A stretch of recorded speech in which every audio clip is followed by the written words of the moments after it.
Penser le monde sans la présence de l'eau. Il n'y a pas d'eau, il n'y a pas de vie. Facile 2. En seulement 2 versets 13 et 14, Jésus nous enseigne 2 choses fantastiques. Il nous propose d'étancher notre soif, c'est-à-dire notre recherche de pleine satisfaction, notre recherche du sens et du but de notre vie. 3. Jérémie 2, 13. Mon peuple a fait 2 mots, il m'a abandonné, moi la source d'eau vive, et s'est creusé des citernes crevassées qui ne peuvent retenir l'eau. Psaume 36, 9. Chez toi est la source de la vie. Jérémie 17, 13. Ils ont abandonné l'Éternel, la source d'eau vive. 4. Mais cela n'étanche pas seulement cette soif. Jésus poursuit en disant que l'eau qu'il offre est, en réalité, une source inépuisable, une source éternelle de vie. Au Chat 10, 10, nous lisons que notre Seigneur Jésus-Christ est venu apporter une vie abondante. 5. Réfléchissez quelques instants. À quelles occasions avez-vous dit ou pensé ces mots? C'est la vie. Aucun plaisir dans cette vie ne mérite d'être comparé même à l'immense joie qui vient d'être venue au calvaire et d'avoir reçu le pardon des péchés, la vie éternelle et de jouir de l'amour de Dieu. 6. Psaume 16, 11. Tu me feras connaître le chemin de la vie, en ta présence il y a plénitude de joie, dans ta main droite, des délices pour toujours. Psaume 73, 25. Qui ai-je au ciel, sinon toi? Et à part toi, je ne désire rien sur terre. 7. Mais remarquons un point très important. C'est Dieu qui doit d'abord opérer un changement dans le cœur des gens afin qu'il puisse y avoir une réponse à la demande de l'eau de vie. Jésus dit à la femme vers 16: si tu connaissais le don de Dieu, et si tu savais qui t'a demandé à boire, alors tu lui demanderais et il te donnerait. 8. Autrement dit, Dieu doit d'abord éveiller les sens de la vue et de l'ouïe spirituelle afin que le pécheur puisse voir et entendre ce que Dieu a pour lui. Dieu est si bon qu'il implante lui-même. N'attendez pas qu'il soit trop tard. Devenez membre de la chaîne Today et bénéficiez de réconfort et de soutien dans les moments difficiles. Cliquez sur le lien dans la description de la vidéo. Mardi 9 avril 2024, page 2. En nous le désir de le chercher, de le désirer, d'aspirer à lui et de le voir comme le seul digne d'adoration. C'est ce que voulait dire le prophète Ézéchiel lorsqu'il écrivait il y a 2600 ans. 36, 26 à 27. Je vous donnerai un cœur nouveau et je mettrai en vous un esprit nouveau.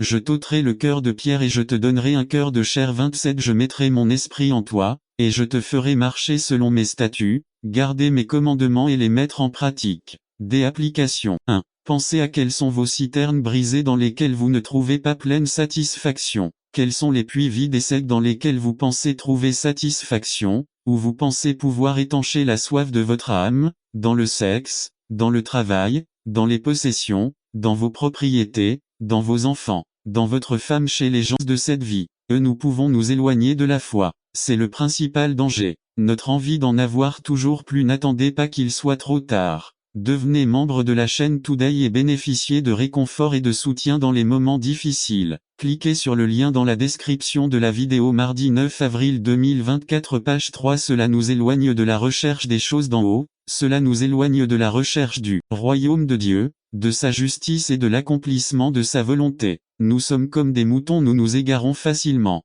Finalement, nous pouvons tomber dans une souffrance constante et très douloureuse. Combien de personnes qui, dans leur désir d'obtenir plus, ont perdu le peu qu'elles possédaient. Paul exhorte Timothée: fuyez ces choses. Mais cela vous laisse avec un dernier principe IV. Recherchez le vrai gain. 11. Je ne veux pas donner l'impression qu'une personne qui éprouve du contentement est une personne qui ne se soucie plus de grandir ou de se développer en tant que personne et en tant qu'enfant de Dieu. Ce n'est pas à propos de ça. Une attitude de contentement qui découle de la paresse et le conformisme. Lorsque nous sommes satisfaits, nous faisons de notre mieux et sommes convaincus que Dieu nous utilisera de la manière qu'il jugera sage. Notre contentement vient du fait de nous reposer dans le Seigneur et non de ne rien faire. C'est étrange. Lorsqu'il s'agit des choses matérielles de cette vie, nous ne semblons jamais atteindre un point de contentement. Mais lorsqu'il s'agit de notre vie spirituelle, nous sommes coupables d'être conformistes. C'est pourquoi Paul dit à Timothée que le meilleur gain est de chercher à développer le caractère de Christ: justice, piété, foi, amour, patience, douceur. Recherchez d'abord ces choses.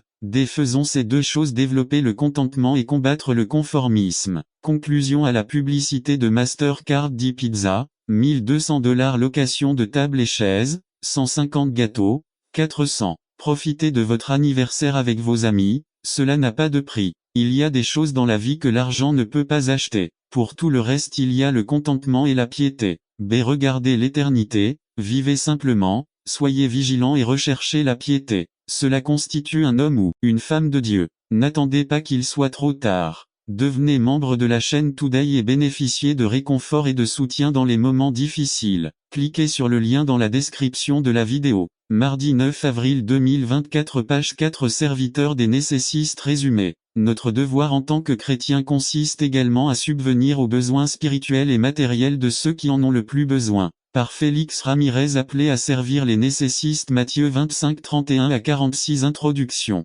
Selon des données encourageantes récentes du gouvernement fédéral, entre 2000 et 2002, plus de 3 millions de Mexicains ont échappé au niveau de l'extrême pauvreté. Le nombre de Mexicains vivant dans l'extrême pauvreté a diminué de 24,2 à 20,3% et la pauvreté considérée comme modérée a diminué de 53,7 à 51,7%, selon le rapport. Bref, un Mexicain sur deux est ou plutôt nous sommes pauvres. En outre, selon ce rapport, l'extrême pauvreté en 1996 était de 37%.